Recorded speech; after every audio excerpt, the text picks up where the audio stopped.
فرمانے حضرت علی رضی اللہ تعالی عنہ، اتنے خشک نہ بنو کہ توڑ دیے جاؤ، اور اتنے نرم نہ بنو کہ نچوڑ دیے جاؤ۔ کوئی تم سے بھلائی کی امید رکھے تو اسے مایوس مت کرو، کیونکہ لوگوں کی ضروریات کا تم سے وابستہ ہونا تم پر اللہ پاک کی عنایت ہے۔ دل کو قابو میں رکھنا اور اختیار ہونے کے باوجود ناجائز خواہشات پر عمل نہ کرنا، یہی اصل مردانگی ہے۔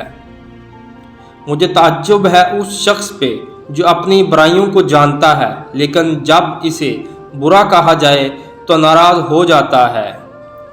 جب کسی کو کسی سے رشتہ ختم کرنا ہو تو سب سے پہلے وہ اپنی زبان کی مٹھاس ختم کرتا ہے۔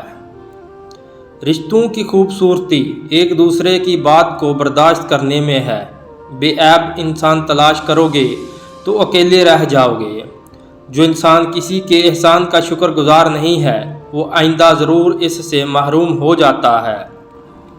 ان لوگوں پر اعتبار کرو جو تمہاری باتیں بھانپ سکیں، تمہاری ہنسی میں پوشیدہ درد، تمہارے غصے میں تمہارا پیار، تمہاری خاموشی میں پوشیدہ وجہ۔ جسے تقدیر پر یقین ہوتا ہے وہ اپنے اوپر نازل ہونے والی مصیبتوں سے نہیں گھبراتا۔ تیرا نفس تجھ سے وہی کام کروائے گا جس کے ساتھ تو نے اسے مانوس بنایا ہے۔